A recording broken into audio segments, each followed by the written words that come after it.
second. I'm going to go through a little bit of housekeeping, as we always do.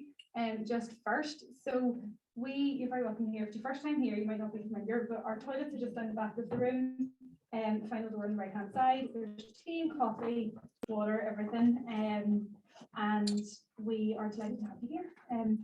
We will introduce Sinead, yourself from Informed Minds app, and Louise. Firstly, our startup stories today is all themed around mental health, because obviously, I would imagine you would know, Monday was World Mental Health Day. It's a very important conversation to be having, and we're delighted to be continuing this conversation following work that we did in the summertime with our Emerging Leaders Summer School, which was all around sustainable leadership and resilience. So we're delighted to be continuing the conversation with you guys and giving you a bit of a platform to share what you're about, basically. So, Sinead, would you like to introduce yourself? Yes, hello everyone. I'm delighted to be here. I'm Sinead Welsh. Used to be a social worker on the front line, and now I'm a woman in digital tech and mental health. I'm the creator of Informed Minds app. So I think I'm going to explain a wee bit more about that later. Yes, Eva, Jane, if that's okay. And delighted to be here. I'm very much a mental health advocate and a voice for our most vulnerable. Thank you. Hello everyone. My name is Louise. I am the founder of Moody Activewear. So activewear is like gym clothes, if you haven't heard it being referred to as that before. So leggings, sweaters, t-shirts, sports bras, that type of thing. I started Moody just over 4.5 years ago in Australia. So I've lived in Australia for 14 years. I've just made the move back home to County Tyrone in March this year.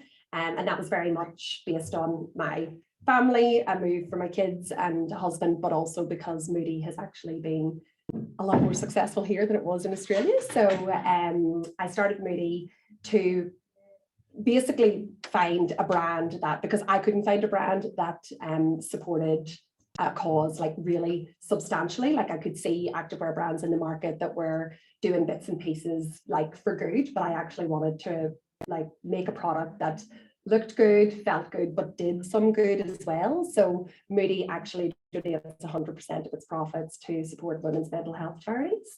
So started in Australia. I have just recently closed my little online Australia store, and my focus now is here. And Cara is here, and Cara is the founder of Glow NI, an organisation here in Belfast that provides resources and programs for women's mental health. And Moody has partnered with Glow and made a few donations over the years to support the work that they do. So that's my little biz in a nutshell. And clothes. First off, welcome home. Thank you. What's it like to be home? It's so good. Yeah. Not suffering too much with the change in the weather? No, not at all. No, it's lovely to be home. I'd never thought after 14 years of living in Melbourne that I would move home, but we came home on holiday in March and decided not to go back. I've got a 3-year-old and a 1-year-old, so it was very much a move sort of for them as well. And it's great. And I get to do things like this with my best friend, because Sinead's actually one of my best friends. I didn't even know when I asked her. Yeah, I know. I was her bridesmaid. She was meant to be mine, but she was too pregnant to be. But yeah, so it's really nice. It's really good to be home and have like lots of friends close by and stuff as well. No regrets. It should make me work on the Moody stall. I love it. Best friends do. We never in our wildest dreams thought we'd be sitting here, like both sort of advocating for mental health. Like my background's in HR, so it's a bit crazy sometimes whenever things like this happen. So if you don't know me, you haven't met me yet. I think I'm Eva Jane. I'm the community manager here at Raise, and we love to give a platform to local founders, particularly those like in the tech for good space and to enterprise those who are doing good. And really what we want to do is help to inspire that next generation of founders coming through and show them that yes, you can do this too, and you can do incredible things. And even though we're born in a small part of the world with its history and its struggles, like we can still achieve amazing things on a global scale. So our startup stories is one of that. We also support startups through our accelerator program and a number of community events, and we live and breathe startups here. So yeah, absolutely delighted to have you here. So you shared a little bit, Louise, about what Moody Activewear is. So Sinead, tell us a bit more about Informed Minds app. We haven't talked about it too much just yet. So you're going to see the alignment here now. So I spent 10 years working for the Australian government, the Department of Health and Human Services in Melbourne. We had a great time. My first two children were born there, and I worked as a case conference chair lady. I was a court officer, family law court liaison advisor, and professional trainer. I worked alongside Victoria Police in Melbourne around the establishment of the child sexual assault and family violence investigation teams. Very, very difficult career to be in when you're working with child deaths and child abuse cases. Someone's got to do it. Someone needs to be the backbone, and that was what kept me going for the entirety of the 10 years there. Everyone always wonders, after 10 years in Melbourne, we have Aussie passports, we're citizens, first two kids born there, what took me back to rural fitness, literally looking out from my office to cows. And it was so simple, very similar. I had Regan, who was 4 months old, and Erin, my little 3.5-year-old. Surprise, we were having another baby, holding a 4-month-old. And that was our one-way ticket back to Ireland, now to be known as Shannon. So I got back to Tyrone, set up my own psychological wellbeing and safeguarding children training company called Inform Minds Training and Consultancy Limited. Thought that was what was going to be my passion and purpose. It still is. But what happened for me was October 2019, someone we loved, age 21, made an attempt to end his own life. And that was a catalyst. I'll be honest, I was angry, wondering what are the government doing, what are they not doing, whatever they're doing is not good enough, what are they not doing, how can I plug that with my international expertise. We are also, a fun fact, when I was 13, Mum and Dad opened our family hearts and homes to foster kids. So I've had 7 foster brothers over the last 26 years. So I naturally lead and inspire and nurture and care. It's just in my personal and professional capacity, very like my mother, I'll say. She's a wee angel on earth too. But what I did then was I started to ask young people, if you're worried, if you're stressed at eyeballs, if you've got problems, where do you get your information? Where is it? No one is surprised on any level. They've got their phones everywhere. We all have our phones as an additional arm. So that's what led me to look into and start researching apps. But before I did that, I co-authored a pre-publication on how early intervention saves lives, because from a statutory background, there was only one way I could have a company and a digital health company, and number one, it needed to be evidence-based, and number two, regulated. Fast forward since 2019 to now, we are evidence-based. We've had a Queen's report back in 2020 highlighting the success of the app around the ease of navigation, the beautiful interface, but more importantly, the videos that are on our app have been seen to inspire, to reduce stigma, to generate hope, and that's what we wanted. That's why we did that. So if you think of Netflix for mental health, that's what we aspire to be. So it's all short video content, 3 to 5 minutes short. I'm talking short, and that's everyday people from all walks of life, rural and urban represented. I'm a Yellow Wellies ambassador, so the farmers, but mental health is really important to me as well as everybody else's. So that's, I suppose, a little taster of what I've been up to, and we are moving into the future. I suppose it's really exciting with regard to artificial intelligence and machine learning. So watch this space, futuristic health right there. So that's a little bit more about what I've been up to. Been busy with the three kids. I'm sure. Sounds like a handful.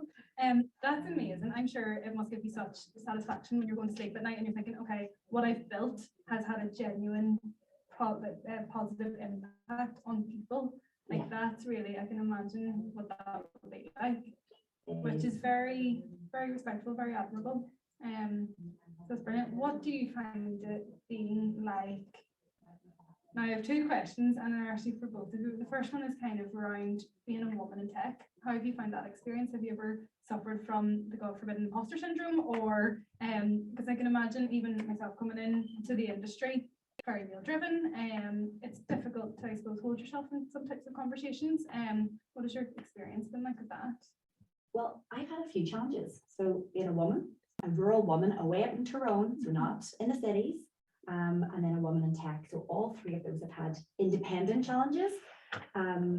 They have not stopped me, Eva Jane. We have been finalists in some of the most prestigious women entrepreneurs, women in tech, competitions locally and across the UK. And the biggest one that's coming up now is the British Entrepreneur Awards. That Stephen Bartlett was a winner of way back a few years back.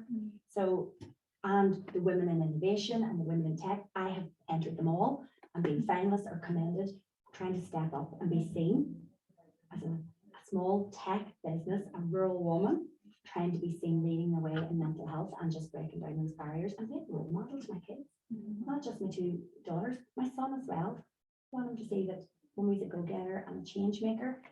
Things don't be easy, but you just have to show up. If you're not visible, you're not visible. So I've worked really hard on that. Toured up and down the country.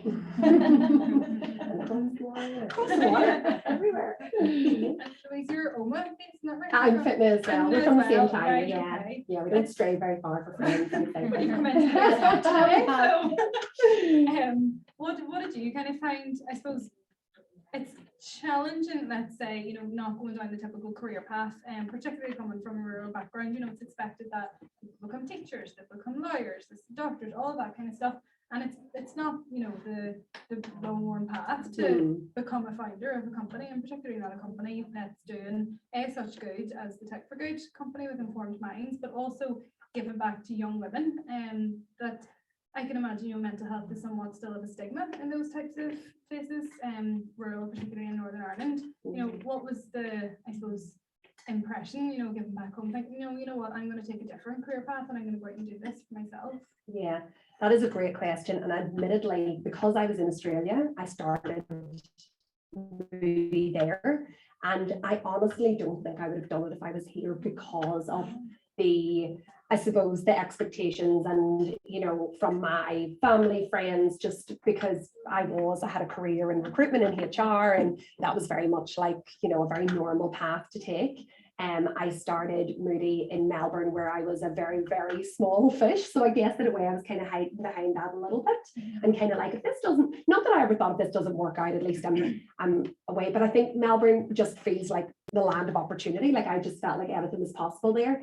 I did, however, launch Moody there and really struggled to get some momentum there. Whereas as soon as I launched Moody here back at home, I was making more and more sales. And ultimately that has, as I said, it's what's brought me home now as well, because the support that I've got and the like the way the business is performing here versus in Australia, it's a very saturated activewear market. Here it's a bit more, people are a bit more like, oh, what brand doing it's 100% of its profits. There's more companies like that back in Australia, more that sort of social enterprise thing. So in a way, I was a little bit protected by Melbourne by taking this step away from my very regular career and job.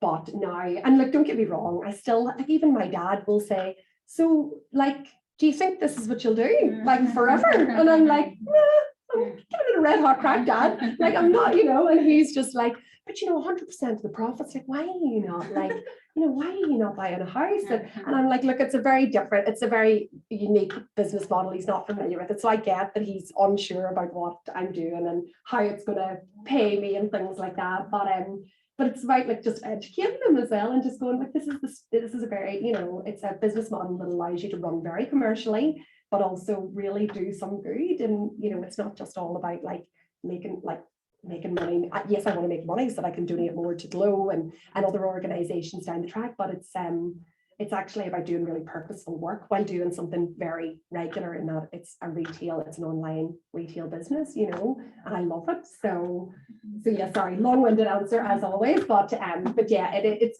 quite untraditional, obviously, to go out on your own, especially with a business model like social enterprise where you're donating 100% of profits. People are like, I answer those questions all the time. I think we're quite lucky here in Northern Ireland in that, because we are so small, there's that more likelihood towards, you know, a community around, like Moody Activewear, for example. You know, it's both trend setting, but it's also, I want to support, you know, your girl down the road, or I want to actually do some good and support Glow. And I didn't think I would get that. I thought I would get a lot more cynics about like, is she really doing it? Like, is she really doing this? But actually people are like, wow, I've never seen this before. This is actually amazing. Like, there should be more businesses like this, you know. And without a doubt, I have felt that community feeling. It just ripples here. whereas I didn't necessarily feel that back in Australia. So That's yeah. good. Well, I'm glad that home has given you that. Yeah, and no, brought it's you so back home. good. Yeah. And what, may I ask, what's your why? You know, why do you do this? You talk about you wanted to give back and particularly interested in, you know, why Glow, for example. But you know, what made you go to the non-traditional route of just profit-driven businesses? There's a couple of reasons. I worked for a burger restaurant like chain in Melbourne called Grilled, and it was a very cool burger restaurant place, and they had this give back element, which I'd never really seen in businesses before, in that it you went in, you bought your burger, you got a token, and there was 3 jars and you popped it in, and then it was at the end of the month, the money was divided amongst these 3 organizations. So it was like $100, $100 and 300 for like the fullest jar. And I just thought, like, it was just some, they didn't have to do that. They did awesome burgers, awesome customer service, like they had ticked all the boxes, but this was just such a sweetener. Like, I just thought, what a beautiful thing. He doesn't have, you know, the founder of the company didn't have to do that, but he obviously cared about the communities that he had restaurants in. And there was, you know, a lot of big burger chains. You don't need me to name them. So I suppose he felt like he was, you know, competing with them and wanted to do his best to really set himself apart. And I love that. And then I also came across other social enterprises in Australia. There's a brand called Thank You, and they do like, they started off as Thank You Water, and they had this 100% profit, and they were in all the supermarkets, like they were massive. And I just thought, how can they compete with like the really big players like Johnson & Johnson, P&G, like, but they were sitting in the same categories in the supermarkets, hand wash, you know, personal hygiene, all of that. And they were thriving businesses, but yet they were making such an impact globally. To end world poverty. So that's their mission, was to end world poverty. And I just got kind of hooked on these types of brands that were really doing something very normal, selling a product that was very normal when it sat on a shelf, or, you know, you bought it online, but actually were making such a positive impact, you know, socially, economically, whatever way it was that they were choosing to do so. And then I just thought, I didn't necessarily want to go into business just to start a business, to sell something else. And I'm not like really creative or anything, but I saw an opportunity with activewear where I was looking for a product that had a give back element, particularly in activewear, couldn't find it. Spoke to my friends about it, drank too much wine. They said you should make it. I was drunk and said, yes, I will. And then from there, I thought, oh, I really better give this a crack. And then it was, so the activewear piece sort of came first. And then I was really inspired by those other brands. And then I knew, I just, like, from my own personal experience with my mom and other people throughout my life, that supporting women's mental health was something that like I just had to and wanted to advocate for, and again, it kind of like sits very beautifully, kind of the physical, like wearing leggings when you're working out and so on, and looking after your mental well-being as well. So it all kind of came together really, really well. But it was very much initially about like creating leggings that give back, and now it's very much about how can I really, you know, advocate for mental health, but really make an impact, not just through donations to Glow. Like what does it look like longer term beyond that? It's particularly in Northern Ireland because it's just so poorly resourced here, and Glow is doing amazing work, but it just needs to, you know, there's just so much more that needs to be done. So I'm sure you both meet very inspiring people, particularly even with the videos and that kind of content. I'm sure they are, you know, driving factors as well. It's motivation for you, which is brilliant to have that contact. And I suppose I can imagine that it's quite challenging personally to have such exposure, you know, to think like adversity and mental health issues and all of that kind of stuff. You know, do you have, I suppose, any ways that you can protect yourself and maintain, I suppose, that kind of balance within your life? That you're, I suppose, as founders, both yourselves, you give so much of your energy away, particularly in the mental health space.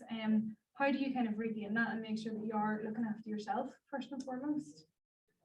For me, that's professional comes with the job when you're working in child abuse and safeguarding. So I've learned that from a very early stage with regards, don't take your work home with you, and don't get an emotional attachment to the clients. Very simple. That seems very easy to just run off my tongue, but that's my experience. I've had to be like that because I was working with pedophiles and I was working with criminals in that space, and families in with that as well. So for me, it comes with I call it an empathic backbone. So I've got the empathy, but I've got a backbone to be able to stand for that. Now for me, to look after my own mental health, it's hard when you've got a startup business and you've got financial strains along with that, and you've got 3 young kids. And so I try my best to get out for a walk every day. I try my best to play a few tunes on my whistle. These may or may not be into Irish music, but I'll bring it along. She actually probably doesn't leave home without it. I got a gorgeous wooden whistle made in the Blue Mountains of Sydney. It was like my pride and joy, but I don't really get to play it that much anymore. But I try to do it, especially on anniversaries of, say, my dad who's passed and things like that, to reminisce. I spend time with my friends, and do you know what? I love the decision that I made to come back home. So no regrets, don't miss Melbourne. It's none of that. It's embrace where you are now. See a bit of Disney Plus on a Saturday night with a box of popcorn and the kids and a fire lit. You know, I'm living the dream here. So it's just a simple thing. You just have to remind yourselves about what you've got. And I try to do that every night. That's your gratitude. I'm sure you've heard that. Just being thankful. Thankful for yourself and thankful for everyone around you and everything you've got. Even the car that you might hate at the moment. There was one point you wanted it. So I just try to go right back to the natural things in life that actually make me happy. So that's how I sort of do it personally. And then the professional empathic backbone has been entrenched for 15 years. And that's as a result of my practice. Sinead has always amazed me how she could work with such trauma back in Melbourne in that social work space, and just really switch off. I am not like that at all. Luckily, I don't have that sort of real face-to-face with the answering questions or dealing with those real sort of, how do I say it, but where people are talking to me very openly about their issues and so on. That's, I guess, where Glow comes in, where they would be speaking to those people really about their experiences and stuff. Admittedly, that has been one part that I find really difficult, is the minute you're associated with mental illness and stuff, people do feel, I suppose, a degree of comfort, which is so lovely that they'll, talk to you and open up to you about certain things. And I have just learned that quite often, if someone wants to talk to you about their mental health, about the challenges that they're having, all they want is someone to listen. They actually don't need the answers. They don't expect me to have the answers. I'm not a mental health professional. I don't have any experience in mental health other than lived experience with the people within my life who I love that have been challenged themselves. So I can reference those, but I can't give you any advice, but I will always listen to what you have to say. And as I say, I think that's just most people, if they're prepared to sit down and talk to you openly, you should feel so grateful that you've given them that, opportunity, and they feel comfortable enough to open up to you, and they'll quite often just want an ear to just talk, someone just to listen to them and hear them out and not have all the answers. So I've learned that over time, though, because I'm very much like, I'll want to have the answers, but it's more about just sitting back and going, okay, tell me how you're feeling. Okay, and just listening. And as you say, you are in a privileged position that people do open up to you, Yeah. because I think there's certainly still very much in your listening a stigma around speaking about your mental health and showing that vulnerability, because people don't want to, because they associate that with weakness. And I think there's so much more that we still need to do in terms of breaking down those stigmas and those misconceptions about what mental health is, what mental ill health is. And I think particularly in the workplace, that can be challenging because, as I say, it's associated with weakness, or I'm not as good as my job, or this might implicate me for promotion, or whatever it may be in the future.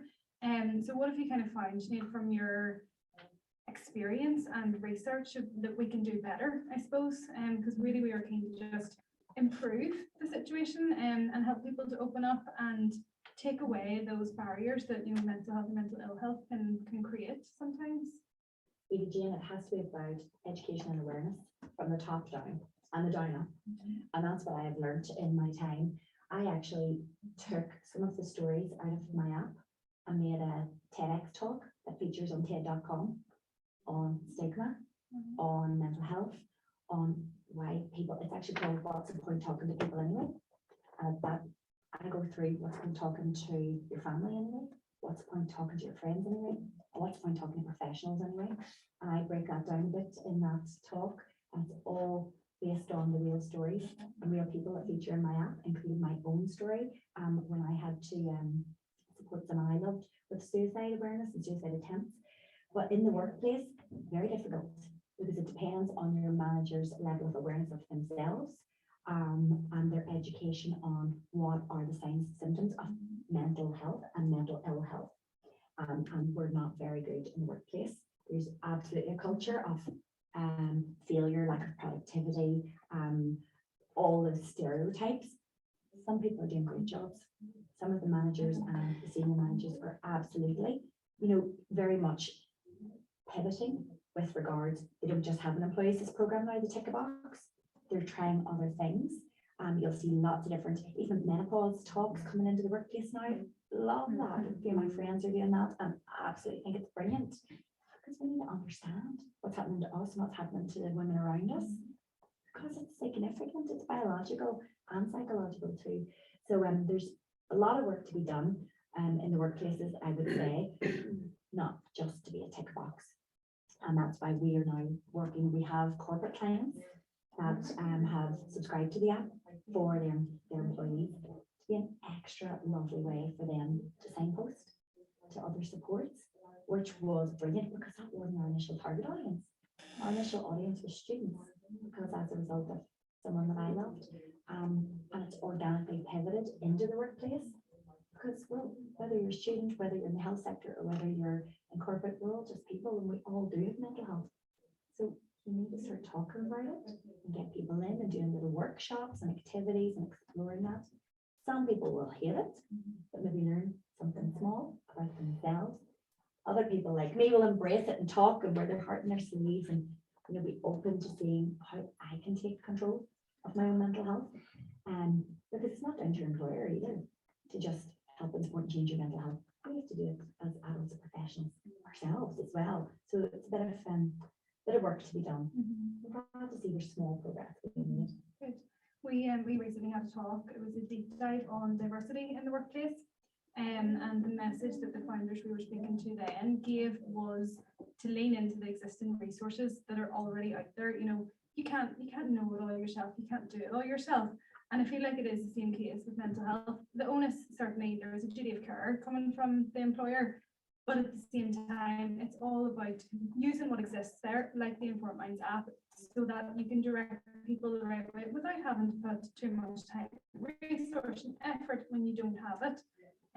So I suppose, is there any advice that you would give to any of the startup founders in the room on maybe quick wins, or I suppose setting the right foundations for prioritizing mental health amongst their employees? Some of our founders might be at the stage where they are moving into scaling and growing and taking on new employees.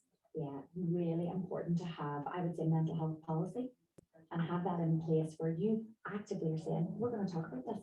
It's not going to be a big PowerPoint for 3 hours long. It could be just having really good guest speakers in. It could be a topic where your staff can anonymously put in. They might want to talk about transgender. They might want to talk about finances. They might want to talk about cancer. You don't know. Could be menopause. They put that in that box anonymously and you get a lovely speaker and to have a chat with them over coffee. Nothing too formal. Something that can be informative, short. Everyone loves short these days because our concentration span is so low. Research has told me that, my own research. So that's what I would suggest. And then you have a diverse range of speakers in different styles to suit different people, different learning styles to meet different needs. And that's what I would be saying from the start and commit to that. Don't just be that tick box to say there's a counselling member. Not all of us need counsellors.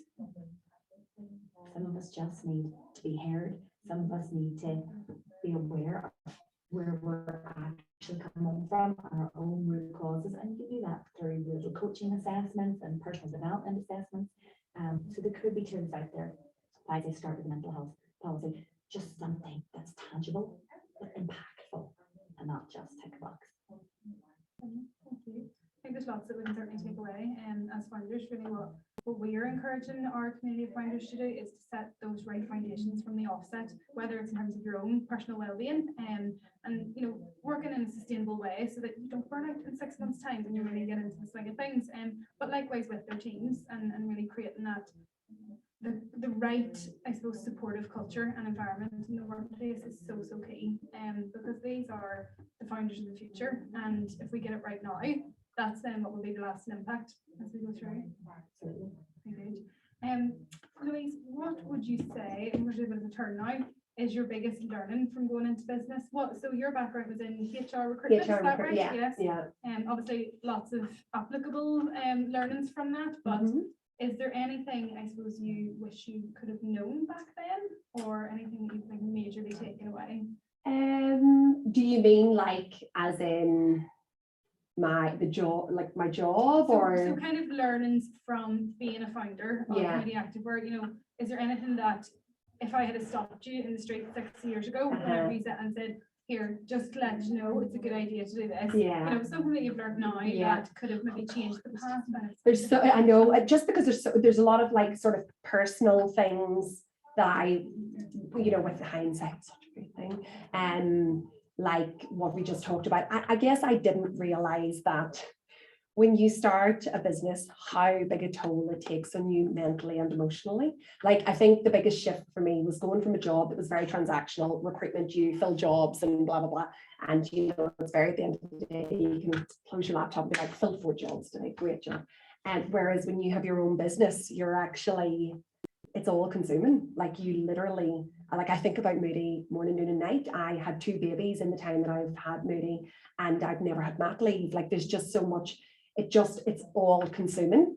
And it's very ironic that I am a business that supports women's mental health, and yet I take such crap care of my own. But I think like you're all nodding because you're going, yeah, it's so hard to strike that balance. I haven't got it. I'm so sorry. I wish I could say I did. Sinead, like, the things that Sinead mentioned about being grateful. Yes, I do that. And I'm so grateful for my business. I love that I'm not in recruitment anymore and doing that job anymore. I love what I'm doing, but it is all consuming emotionally, physically, in every other sense. So I guess I wasn't prepared for that, but it's very much a part of like where I'm at now 4.5 years in. And if I think professionally, if I could go back in time 4.5 years ago, as an e-commerce business, I wish I understood and knew how much I needed a digital strategy because I'm not a bricks and mortar store where people walk past and see it and go, oh yeah, I'll go in there, and your marketing strategy might look really different. I'm an online business. I was based in Australia, selling to people in Ireland. I was doing up until very recently doing all my own social media stuff, and very badly. And so that's like, those are like personally, that's my learnings. And professionally, if you're going to be a digital business, probably should have like a really good digital strategy. And maybe even if you're not an expert in digital, get someone to do it for you. So there's a couple. I could list a heap more though, but I was coming up alone thinking digital is a big one. Do you know what? I think a lot of our founders are kind of in the same boat, in that you come to a point where you're spinning all of the plates and you realize I'm not doing this to the best that it could be. Yeah, you're doing everything about half-assed. And it comes, but with 100% effort, and it comes to a point where you have to say, no, it's time to delegate, and it's time to get someone smarter and better than me to do this, which I think is a real turning point for. And it's really hard because you're like, when you're a startup business, you're really watching money, and like, I've no money at Moody, but I'm just like, it is a bit of that, like you have to put in to get out. And that's really hard because I've always ran Moody so lean. It's all self-funded. The donations that I've made have been because I've seen an opportunity with a little bit of cash in the bank to make a donation. But now the last 12 months, I've been in a real sort of, whatever money's coming in is really investing in the business. So my business model is to donate the profits, but I'm not actually making any profits whatsoever to donate. So but I know I'll get there, but I'm not doing what my purpose of my business is, if that makes sense. And so it can be a bit conflicting at times, but yeah, you have to draw a line someday and just go, I actually can't do this anymore. And I don't know how. It's either like it is a bit of a make or break, because I was getting to the point in the last 6 months where I was going, I actually just can't keep spinning all these plates, because, again, as founders, you're in the nitty gritty. I'm dealing with customers on Instagram complaining about the sizing, and then I'm like, oh, and I need to actually create a strategy for my business and forecast for the next 12 to 18 months. And it's like, you're just in and out of stuff constantly, and it's like, it's mental. So yeah, you have to kind of go, right, it's now or never to get some help, and it'll be the best decision you'll make, I reckon. And what would you say, is your biggest learning, or anything you wish you'd known when you started off? I did know, but didn't totally enact what I'd known about data and research. So this is going to bore you if you don't love data and research.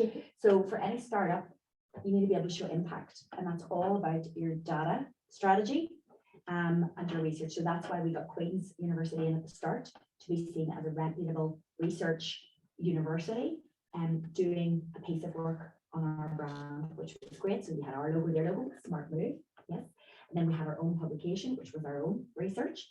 Now moving forward, we are so very much increasing the quality of that to ensure that all of the measurable outcomes for any of the app users that go through the app, that we can measure an improvement in their well-being and mental health. So that is going to be the future of digital mental health. So I would say to any founder, have a look at how you can show and measure what you're trying to achieve, because that's going to get you investors, that's going to get you customers, and that's going to get you a global market. So that's what we're doing now.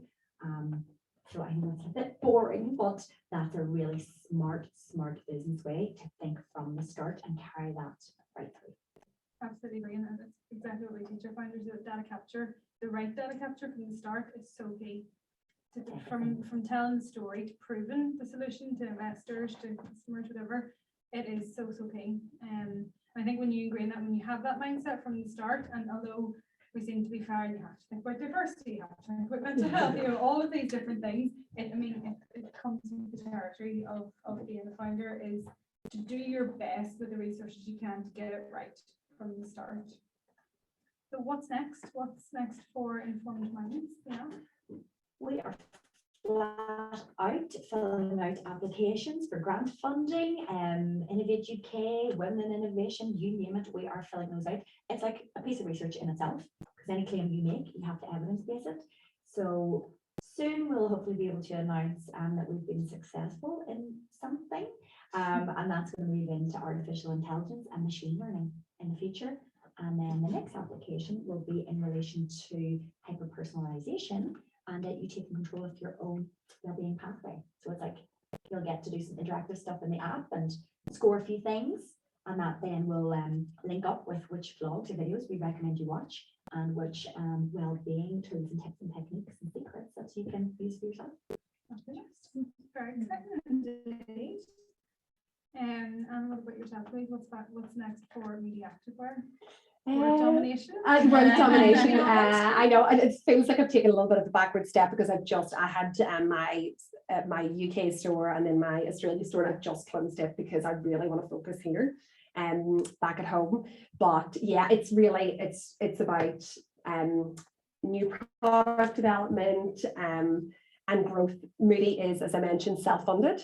And I am actually, it's again pretty unique because of my give back element, donating 100% of the profits. I can't have investment because investors want a cut of the profits, and that's not the makeup of my business. So it's actually a little bit of a trickier climb for Moody, because I am not seeking investment and don't want investment, because I want Moody to grow very, dare I say, organically, but I need it to grow through my customer base and sales and so on, and the products that I have, in order to maintain as much of that profit to give back, because that's the purpose of Moody. Amazing activewear, yes, but I know I can do that and create enough commercially to run a business successfully, pay people salaries, not work on a volunteer basis and so on. So it's actually a very commercially run business, but the profits are used to do good as opposed to pay shareholders and so on. So we can all put Moody Activewear on our Christmas lists this year. Do the gift back. Play that one the odd time. There's your marketing strategy. The gifts back. Tara, I hope you don't mind me calling you. Would you mind sharing a wee bit more about what Glow does? Yeah. Just for the audience. Yeah. So I'm actually a founder as well, I suppose. I set the charity up back 11 years ago. So registered as a charity, and it was on a voluntary basis for the first lot of years. And we're based up in City Life Centre, so it's right at the Peace Gates of the Shanklin Falls community. So we work with women and young girls delivering personal development and mental health and wellbeing programs. They can self-refer in, or we get a lot of referrals in from mental health organisations as well. So yeah, we're fully, it's all about grant funds and stuff. I do most of that as well, you know, applying for funding, but also linking in with other organisations and businesses, you know, like Moody and other businesses that maybe do events and raise funds for the charity as well. So yeah, we've grown from me doing it on a voluntary basis up to now we've got 8 members of staff. And we've also got a social enterprise called You Glow Guard, and we do embroidery and print as well. So we do embroidery for Louise's sweatshirts. So you see her sweatshirts and has a Moody logo on it. So if you're looking for workwear or if you're looking for merchandise, look for You Glow Guard, and you can come to us to get your embroidery stuff. So yeah, and then the money from that then is generated back into the charity. That's just like a social enterprise. The money is generated back into that then, so we can support more women and girls. And part of our plan is to expand out our services as well and reach into other communities across Northern Ireland and further afield. Yeah. I think interesting. Thank you. Fabulous. Just as a note, we do on our Eventbrite page, and I'll share out the links with you. We do have, I think it's a GoFundMe or a Just Giving page for both Glow and also Support Together, which are the 2 charities that the ladies have selected that we'd like to support this afternoon. So if you do have any spare cash, please do show your support to them. Does anyone have any questions for Louise? Just not one from Jenny there, by the way. Oh, good question. Oh, there's somebody online. Yes, question from Jenny. We know being a founder can be a lonely job. How can we encourage more in-person connection to help improve their mental health? You can read that too, can't you? Yeah, you can.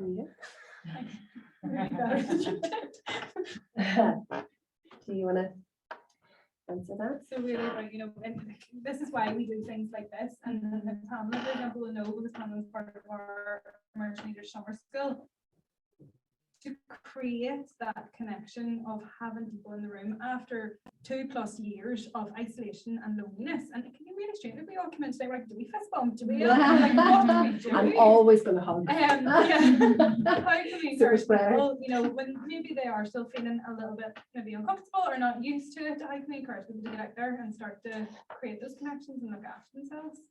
As I said, I travel the country.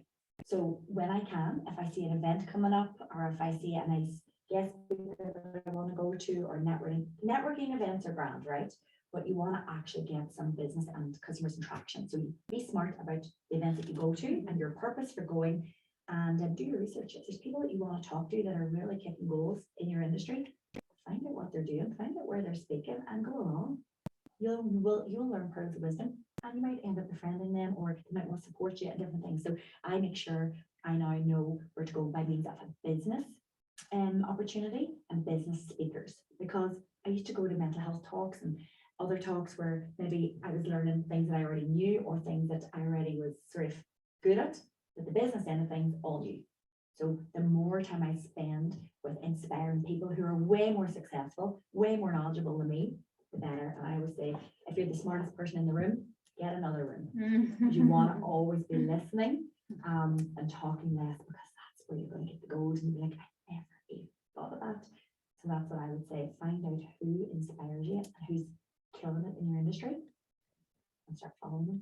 Like, you know, in the car, go and do it. I think being a founder, and when you're the only person up until recently, I've just hired someone, my first employee, and she's working very, very casually, but I am someone who likes to work with people. I get my energy from people. So that has actually been, of all the long list of challenges that I've had being a founder, and the loneliness is without a doubt one. And I would even say that I'm not the greatest self-motivator, which is really bad when you're a founder, because you really need to get your ass out of bed in the morning to do what you've just said you're going to do. But I like agree with Sinead. If you're that type of person, you're happy to go along and networking. How scary is networking though? Like, if you're not that way inclined, it's tough. But if you're quite strategic about the events that you're going to, where maybe it's not going to be as like you have to go and force yourself to talk to people, because I know I'm a chatterbox, but I also don't love walking into a room full of strangers. Like, it's, you know, to kind of, and you're like, oh, go and network. But I would say co-working spaces, great opportunity. Even just Instagram, I have found so many. Because we're, as founders, you're sitting here going, we're all kind of in the same boat. Unless you've got a team around you, you really are flying solo.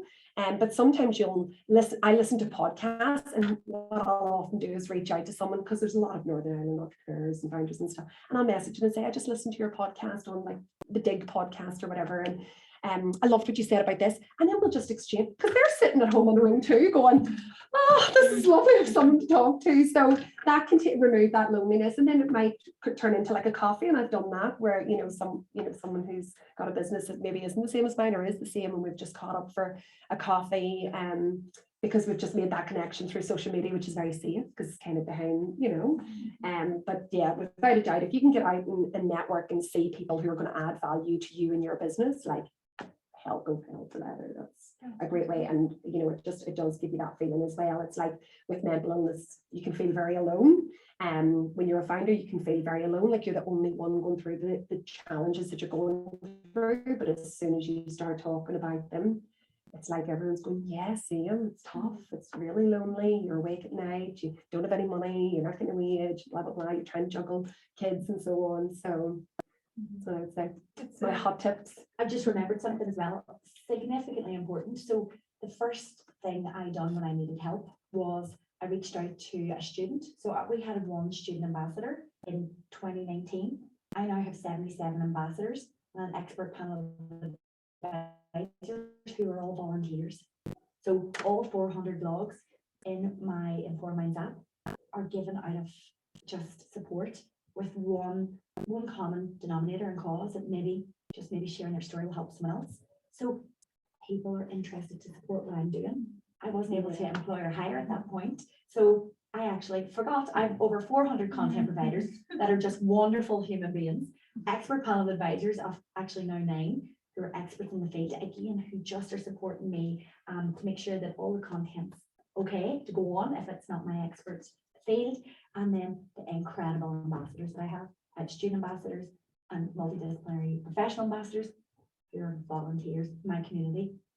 So I've got heaps, I forgot about all important. That was the question I was going to ask then, just on that, was who helps you to do the app? Obviously it's a minefield.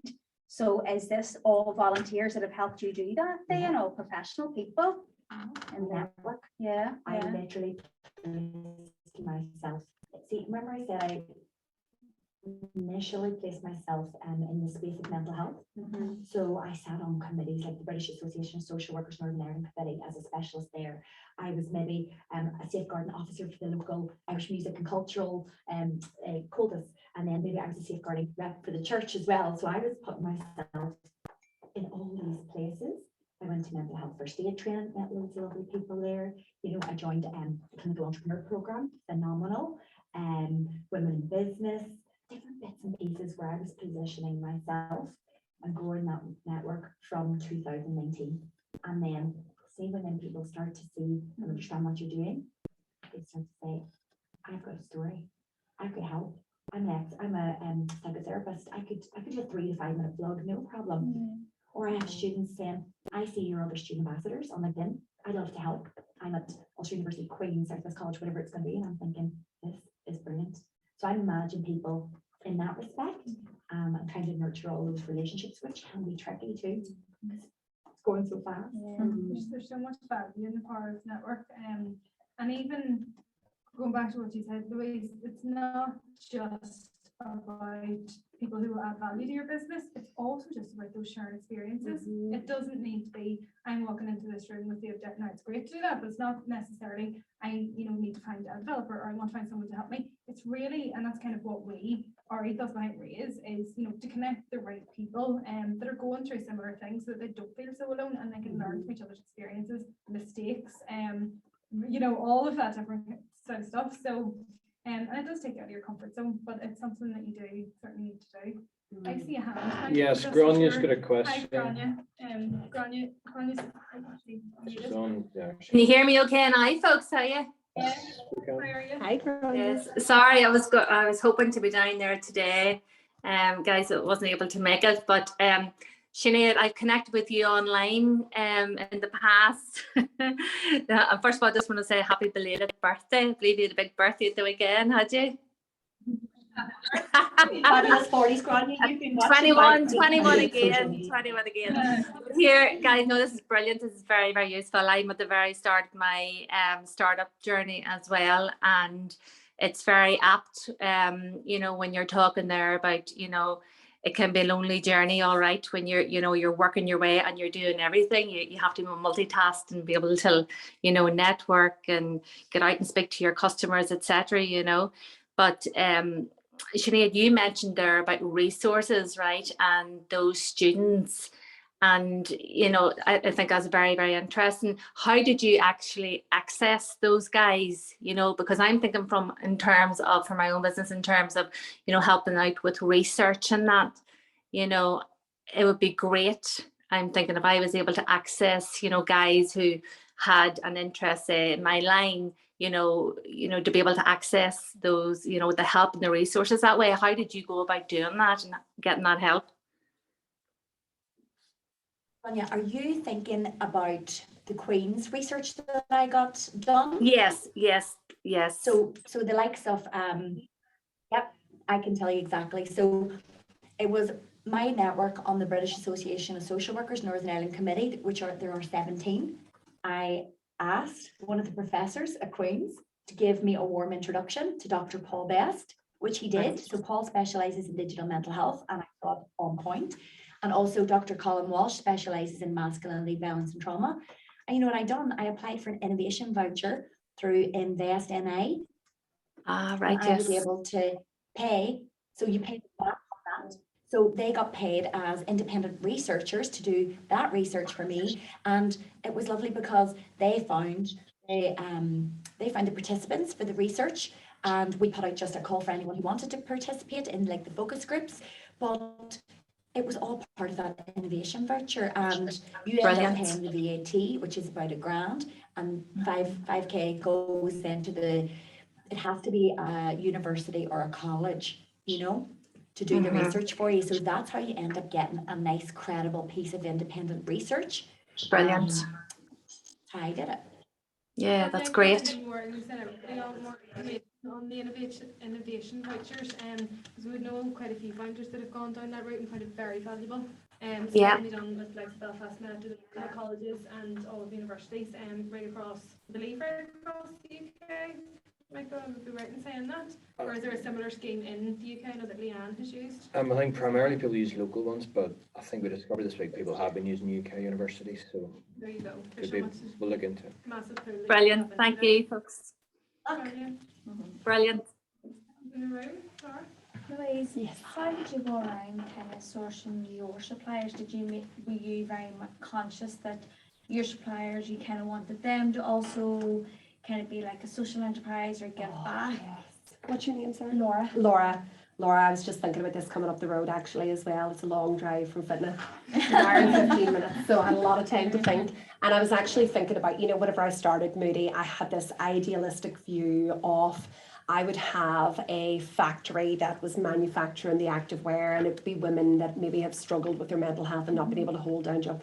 I had this whole, like, you know, beautiful like circle of just like they would create it, it would go here, it would go back into Glow and other organizations, and it would be very, you know, fulfilling and all of this.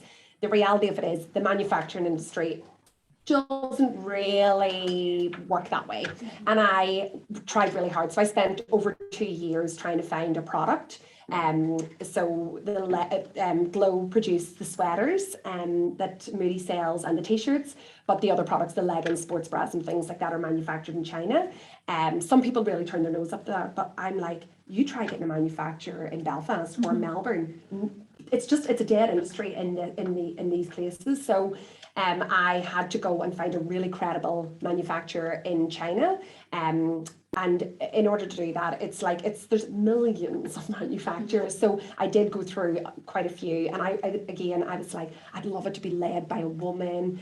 But when you really get into it, there's things that you have to just accept are just idealistic and reality. And the reality of it is, in the manufacturing world, it's about them getting your dollar, And if you can get an amazing product, rest is kind of like really nice to have. And I have not been able to find that person. I would still love to. I would love to be able to tell that story from start to end, but it's the manufacturing world just doesn't work like that. And I was told by several people, because I went to different sort of consultants around manufacturing, because again, I was going, I can't be seen to be selling something to support women's mental health, like a product, but that's got like child labor, you know, like I need this to be really credible from start to finish. And it's a risk. It is, the manufacturing world it's a jungle out there, to say the least. And you just have to hope that what they're telling you is truthful, that the certificates and stuff that they're providing are legitimate, and that you're not dealing with like criminals. You really have to hope for the best. And like I specifically chose China because it's one country that is very well regulated in comparison to the others. So, but yes, I did have those dreams, but they were shot down very quickly. You know, the amount of people that have said that, but it's like, if I'm a business, I've had to really play this balance. I want to make a significant profit because my mission is to support women's mental health. So it's a real balancing act, because yes, I could make my own product, but at what cost? And honestly, there's people that can do it way better. They do it for a lifetime of living. They're so skilled in that area. Manufacturing's full on, high cost. And unless you're dealing with really, really big manufacturers in the likes of China, India, and so on, it's really difficult. Like, is your cost real high per product? Because I know we usually have to order hundreds or thousands at once to kind of get the cost down. Yeah. I wouldn't say it's really high. Again, I looked at activewear specifically and looked at the price of products and went, you know, a pair of Sweaty Betty leggings, like £89, £90. And like, Moody leggings are not cheap. They're £49. They're amazing. They're amazing quality, aren't they? Like, everyone raves about it. I know. And you know what? I thought I'd get fancy today, so I wore a Moody t-shirt but didn't wear leggings. But yeah, the market is significant regardless. And I know that's whenever I was looking at the business, I was going, these are products that are selling at a really high margin, like they've got a huge margin. I know that I can do something better with that than just make other people really rich. I feel like there's people that could benefit from this much more. So again, everything's a bit of a balance. It's like, I'd love to, we live in a rural town. There's a lot of derelict buildings. I've often thought, dreamt of opening them up and having my own little manufacturing, maybe even just one product that's like, you could really tell that story. But it's like, how many stories do you want to tell, and how much impact do you really want to make? And trying to get people even to work in a factory, like all the factories are closed down around, like, those factories in our area, they didn't last because they can be farmed out to other countries where it's much cheaper. So yeah, it'd be a lovely idea, but not really on my radar right now. I'm really happy with the product that I have. But in saying that, another challenge is dealing with the manufacturers in China. I'm sure. But it's fun. It's fun. It's different. Yeah, you just have to have a very good skill. away. Yeah, exactly. But Destiny, did you have a question? So you mentioned getting informed minds as big as Netflix. How do you intend, I'm speaking from like men's mental health perspective. I'm sure you've heard of the Me Too movement and how the men joined, and it was kind of short-lived, the Men Too movement. How do you intend to like bringing people together and, ensuring the space is safe of judgments and say gender bias? Sorry, what was your name? Destiny. Destiny, great question. Destiny, my goal and plan, and I have a pathway to it, is hopefully one day to support and enter the national health system.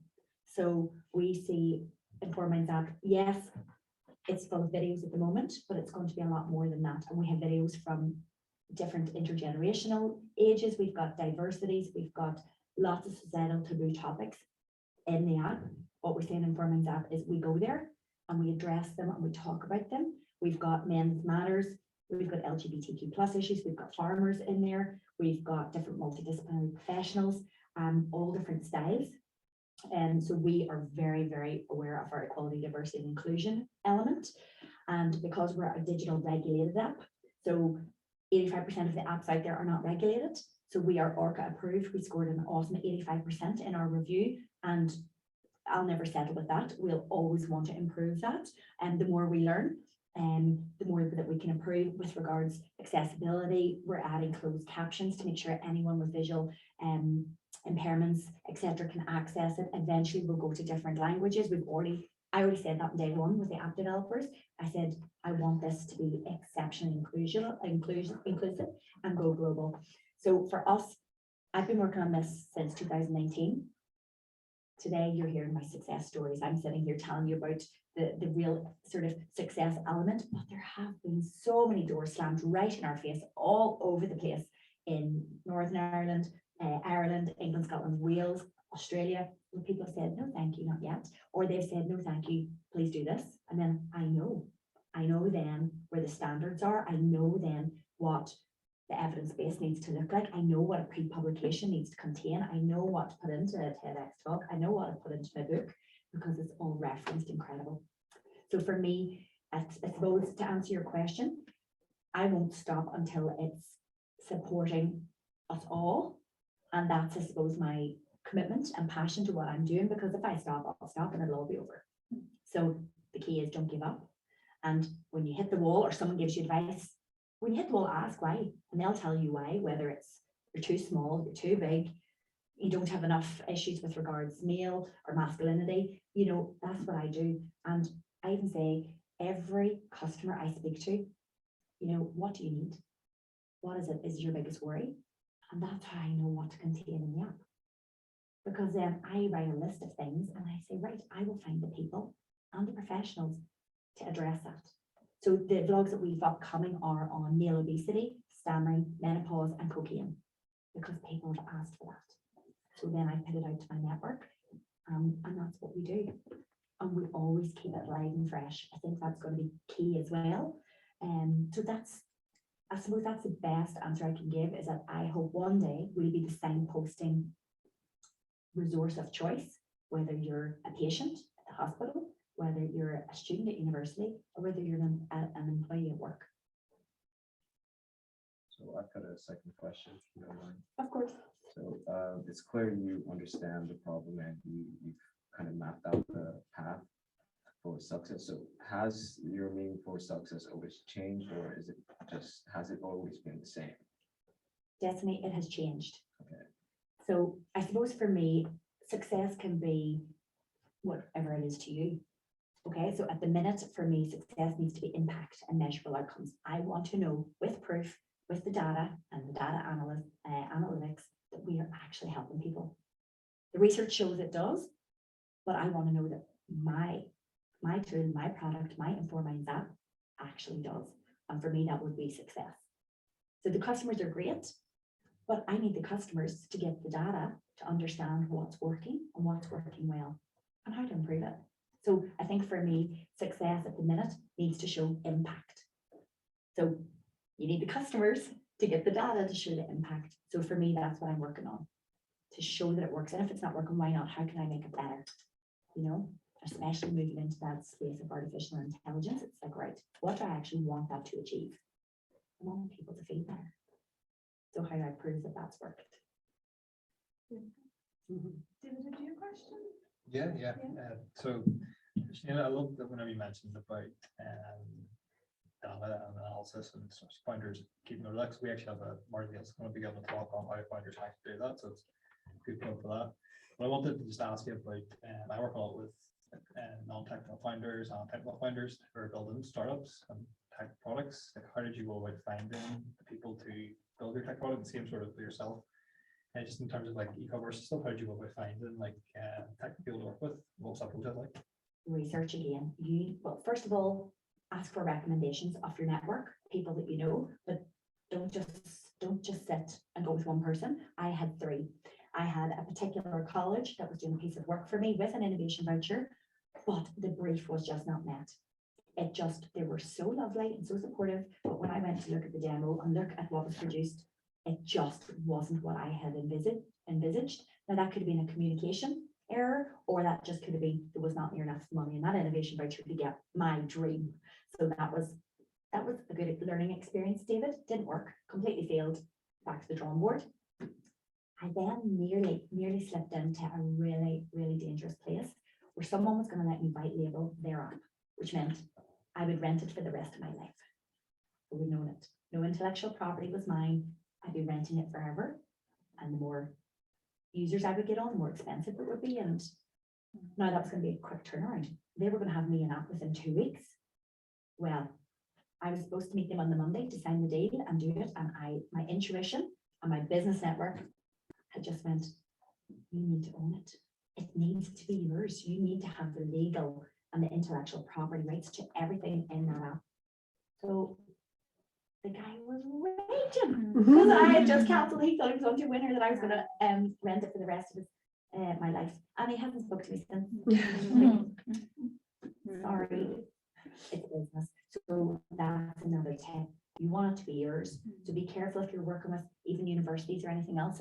You've all that talked about at the start, who owns what, and with your app developers, all at the start, what's a deal here? How much of this coding do I actually own? Very important, the legal questions.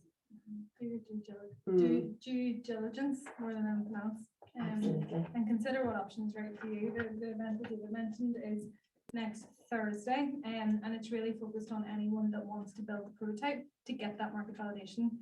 So your considerations are: do you do a low-code prototype yourself, no code? Do you use something like that? Do you outsource your development? Do you bring someone in-house? And what are all the implications of those? You know, can it be built upon whenever you do go to build your full solution? All of that kind of stuff. So if relevant, please join us next Thursday here. Mine is obviously not quite as technical as that, to say the least, but it was really, for me, I needed an e-commerce off the shelf. So I went I actually tried Squarespace, not really appropriate for e-commerce because, again, I wanted it to scale and stuff. So Shopify was a really good option for me to kind of start out. It's really user friendly if anyone's in kind of that area, in terms of digital support and stuff. It is really just about what Sinead said, just going out, seeing what's out there, doing your research, asking people. I'm using a digital agency now that are here in Belfast. I just met with them and it just felt right. You know, whenever you just meet them, and I was like, this is what I really need. And they were just like, okay, we can do this, you know, and like, don't overcommit. We went into a 3-month kind of retained basis. And so there was no huge commitment that if it didn't kind of work out, but they were going to provide me with my digital strategy and socials and so on. But I think a lot of it, I mean, I've been burnt along the way as well in terms of reaching out for support, particularly around things that I didn't know, like the digital space. Whenever I first went out, and like I had a website built, it was really crap, and you know, I just didn't get the right person, it wasn't the right people that I was working with. But you kind of learn from that, and you know, you can learn the hard way and know what you're looking for next time around. Just be careful what you spend. Thank you. Somebody else have a question? Can I ask you, Sinead, you mentioned that you have 400 volunteers working for you. Do you have to go through a process of ethics? So yes, it is like recruiting paid staff. When you have volunteers, it's the exact same. So I've actually removed a couple of our ambassadors for breach of our code of conduct across social media, and one for criminal offences that later became known. So you have to, it's exact same, that vetting process. See, when you come from statutory background, it's in my blood to make sure everything is the way it should be. And I'm glad, because when you meet people and interview them, you know, at the start, it's just great and they're so keen to help. They need to be the right people. And you want to make sure that they're nice and fair online. And then a few weren't, so I had to literally remove some. I was going to ask that then, have you had people then who've done something expected to be on and then you've had to? Oh yeah, there's blogs that haven't made yeah. Oh yeah, yeah. And that could be number one. So I gatekeep all of the blogs from a clinical governance point of view. So if they come through me and I think they're maybe triggering or the content's not appropriate, I'll go back to them, or I'll just say, sorry, we're not going to be able to use it, and I'll explain why. Then if it's for students, I have my student ambassadors, and the blogs go through them. So we had this wonderful multidisciplinary professional neurolinguistic programmer wanted to do a vlog. I was like, absolutely brilliant. I love, you know, any professional that wants to help, but she was wearing masks. props. And the students were like, we're not 3. No, it's not suitable. You know, we're all over 16, absolutely no chance. Tell her to take off the pink mask. It's not working for us. And I was like, I had to go back and say, you know, the content was very good. It was about the conflict cycle and different bits and pieces like that. I said, but the young people feel that it's not age appropriate. She said, well, I use this in corporates. And I said, for the purposes of our app, you know, we're not going to be able to use it with the masks. And she did it without the masks and was absolutely lovely about it. And I just said, look, it just wasn't their cup of tea. And that's the way you have to go sometimes. So I left that to the students. And then I've got my expert panel of advisors. So we've got Dara specializes in stress and anxiety. Anne specializes in addiction and mental health. Marcella specializes in sexuality and sexual health. Tony specializes in crime. We've got Laurie, equality, diversity, and inclusion. We've got Joanne, LGBTQ plus and transitioning transgender. And I'm going to start with a brand new one, our educational psychologist, Catherine, hasn't been totally officially announced yet, is there as well. And definitely, Rob specializes in suicide awareness, and Dr. Maria Finney from DCU, Dublin City University, specializes in suicide in rural men farmers. So that's if it I'm not sure if the content's suitable or if it's in one of their categories, I gladly hand it to them and they have a look at it. And I'm sure you're aware of last year the government issued a new social inclusion policy, and I was involved in the writing of that through Antrim Council. But one of the biggest groups of people with mental health problems that came out of that was new mums in rural areas that are just totally forgotten about. There's no support there. And what was your name? Pamela. I've just stood down as a vice chair of Support Together, the perinatal mental health charter that I've asked you to donate to, because I myself had postnatal depression in Finland. So they're an OMA. Absolutely phenomenal. I supported them and so did all of the professionals involved for a 70-page document that went to the big lottery, and they secured 360k for a 3-year program for perinatal mental health in rural areas. So because very close to my heart. Whenever I was asked to work on it, my work, I'm a designer, but my work, I specialize in design for people with dementia, and dementia comes under the Mental Health Act. And so my kind of focus was more on social inclusion from an older perspective, and people in isolation and no transport, connectivity, things like that. And I was actually surprised to hear that it was, you know, the overarching kind of statistics that come out were the mums. Specifically in rural areas. Yeah, rural areas, yeah. I was involved for 10 years in funding for new businesses in rural areas, so. Yeah, it is hard going because there's not as many. I'm sure in the cities you've got lots of different mums and toddlers and groups and different things. You might have one on a time that your baby's having a nap and you want the baby to sleep, but maybe you just don't go, which means you're choosing your social cuppa with lovely mums that are going through it for a bit of sleep. Or for the baby to sleep. So I get it. And if people don't have a car, there's only one car then, and there's one bus a day. You know, how do you get there? Yeah. We don't even have trains up our part of the country. We don't even have buses. No, We it's not. don't have buses out in where I live. There's not, other than school buses, there's no public transport. You have to make your way from my house by taxi into the main town, which is 5 miles, to get a bus to go to your, like, to Oma or Enniskillen, even go to Enniskillen, So that connection piece, like not just connection, but actually transport is, there's a major fundamental issue there as well. Anybody else have any questions for finish up? Just wondering if I could ask a really quick question. So you've been on an absolute journey, like starting off in Australia and developing your business ideas and getting into that sort of founder stage. And you've talked a lot about, you know, that sort of empathic backbone and also not being able to sort of switch off, because when you're doing something, it is nearly like your other limb, like it's always there and you're always thinking about it.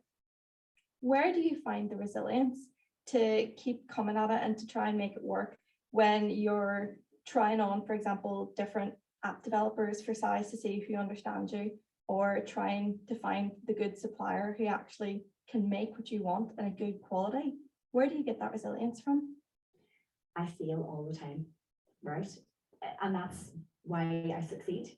because I feel that I find the learning in it. I figured out why was that initial app not going to be good enough for me, right? Because I wanted to go global, right? And I just didn't have enough money at that point for that. Then why was the other one not going to work? So they're all failures, and failure is fine.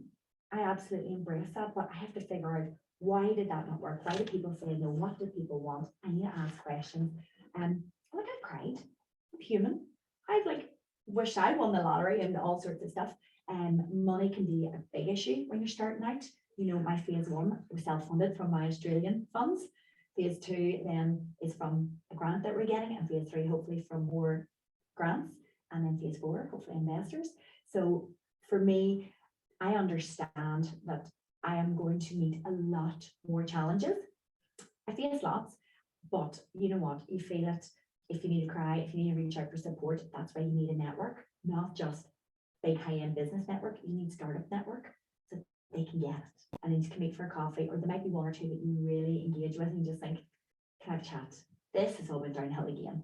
Oh, this is what came up, or I thought it was a yes right to the very end and they've just pulled out and the funding's not coming or something. So you need to be able to talk to someone who gets it, and that might not be your partner.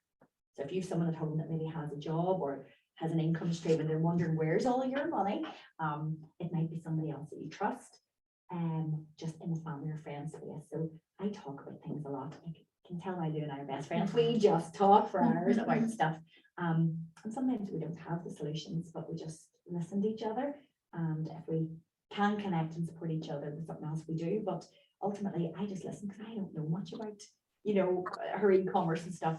But I'm happy to have a glass of gin and talk about it. I write back the other way as well. So find at least one person that you can trust to confide in that supports you. They don't have to have the answers. But if they've got your back, you know, you will really be able to bounce back quicker.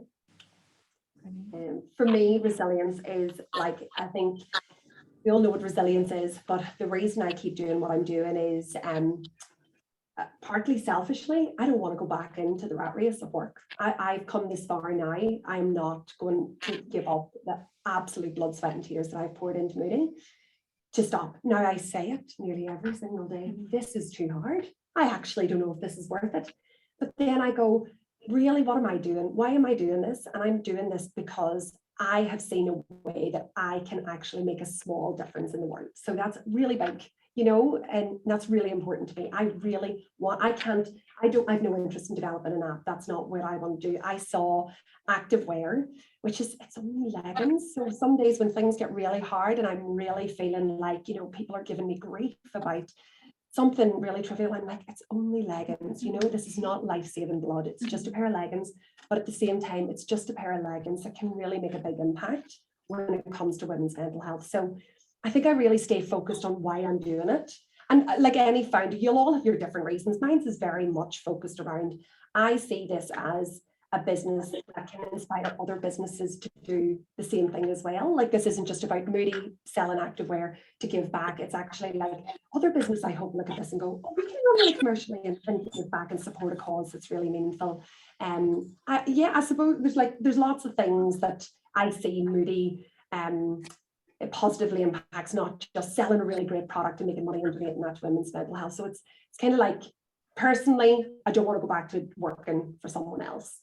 Professionally and emotionally, I know that by selling leggings, I can make a big impact. And that just keeps me focused when the days are really lonely, really tough, and I have not had a salary in 4.5 years. I'm like, we'll get there someday. So good.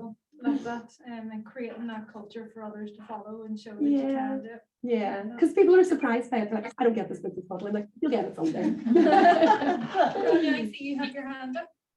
Yes. Sorry guys, yes again. No, it's just someone you're talking about networking there, and just I think it was Pamela, you in the room there had mentioned that I think in the past maybe you did some work regarding supporting businesses in the rural community. I don't know if I picked that up right or not, but if that is the case, Pamela, I would love to be able to connect with you because that is what my business is about. It's about helping businesses in the local community in terms of, you know, growth. So if you were up for that as well, I'd love to be able to connect with you offline. Absolutely. Yeah. That's great. Pamela, what I link with you on LinkedIn if that's okay. What's your surname? Topping. Sorry. Topping.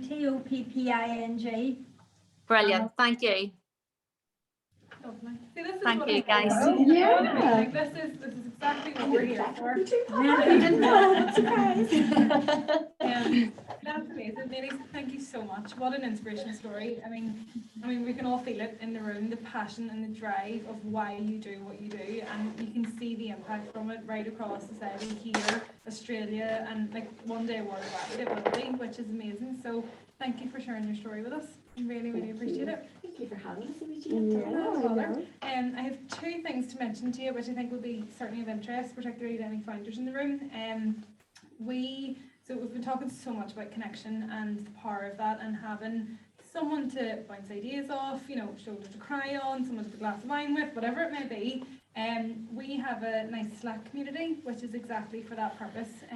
So we've about 100 people in there, and that includes entrepreneurs, founders, people who've been there and done that, and obviously ourselves. And the purpose of that is just to connect people and to share resources, to share learnings, and to share their experiences. So if you're happy, I'll send the link out to everybody afterwards if you'd like to join that.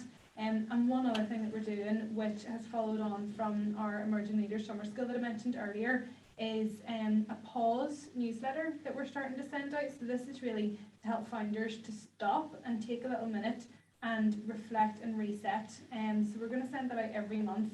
It's going to showcase different techniques that you can use to regain a sense of calm in your day. So the first one is just a very quick breathwork exercise to bring you out of the anxious stress state where you can't make any viable decisions or thinking strategically in any way, and into a position of calm. So we will be starting to send that out this week in honour of World Mental Health Day. So if you would like to be involved with that and get it sent out, just give me a little shout. Yes, please. Well done, Rhea. Yeah. That's fabulous to hear. Thank